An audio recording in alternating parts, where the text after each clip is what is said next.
Hi, everyone, and welcome back. My name is Rayanne Cardoza, and I'm here to share with you the wisdom that I receive and that I feel called to channel and transmit to you. And what's been coming through lately is the energy, the energy of rhythm, and I'm feeling called to share. Oh, my mic isn't even hooked up. Hold on. Check, check, 1, 2, check, check, check. Literally just, no, we can't have that. Start talking. All right, let's start again.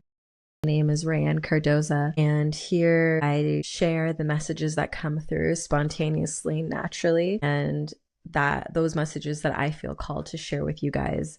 And what's been coming through really strongly lately is the energy of rhythm and what I've learned about the heart's function and the heart's responsibility and purpose in putting us into right rhythm. Now, I'm curious how many of you have even heard that term before, right rhythm.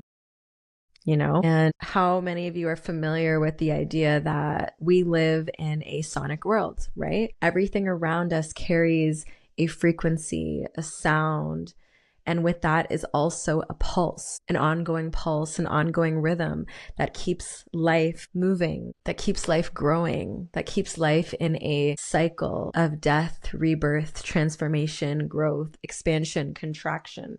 There is pulse and there is rhythm that signifies life. And so when we think about the function of the heart as a drum beat, that is the rhythm that is keeping our whole body functioning in a healthy state. And so if every cell and molecule of our body is following that rhythm to operate at its most optimal state, then why would it be any different when we think about ourselves, our minds, our consciousness, our souls, and a rhythm that instantly brings us back home to ourselves? This is a frame drum that I built, I made from this deer skin, and it is an indigenous tradition.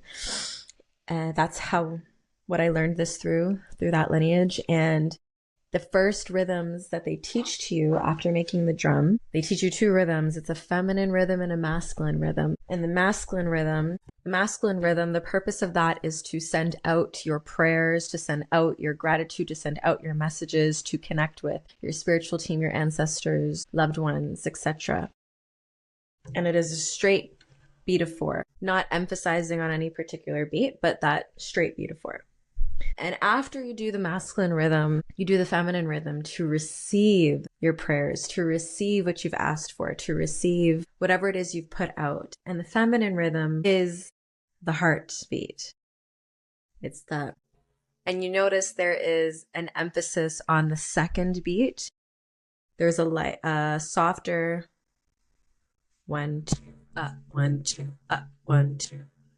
That's what our heart is doing. There's actually a greater emphasis on that second beat, and that is when the blood is going from the top 2 chambers to the lower 2 chambers. So it's that ba-ba, ba-ba, ba-ba, right? And what I've realized, and through just like curiosity and fascination with the heart rhythm, is why is it known as that right rhythm?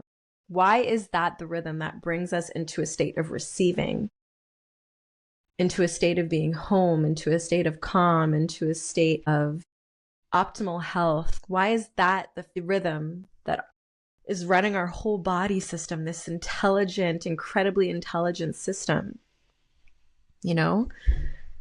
I'm so fascinated by that. That is the true responsibility of the heart. It's not to love. The heart's purpose and responsibility is to keep us in right rhythm.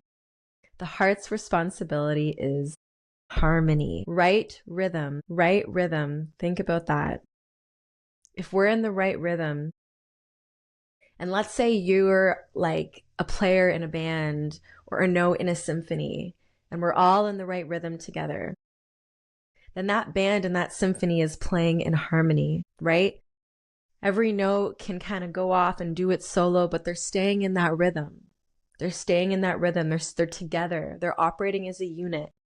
They're in harmony. And what does harmony mean at the root? Harmony means right relationship. So the heart's function of keeping us in right rhythm keeps us in right relationship with the world, in right relationship with our bodies, in right relationship as a functioning ecosystem that we are. Like, think about all the moving parts that are going on in the systems of our body. And then you think about all the different parts that you operate as in your life and all the different relationships you have with all of the aspects of your life, like your job and your family and your money and your hobbies and your passions and nature and your lover and your friends, etc. It goes on. How many relationships we have to simultaneously balance. And then there's the relationship with ourselves and the different aspects of ourselves that we have to cater to, our inner child, that's just one. There's so many archetypes of who we are, and that's always expanding and going deeper and growing. And we're continuing to meet those deeper layers of ourselves. Our past, present, and future layers of ourselves are all coexisting, and we hold space for all of them at the same time. Like, it can be overwhelming if you think about how much we are holding space for as a single being. And we don't even have to think about it because it's all operating together. Something's holding it together. I'm getting a phone call. Let's just pause this.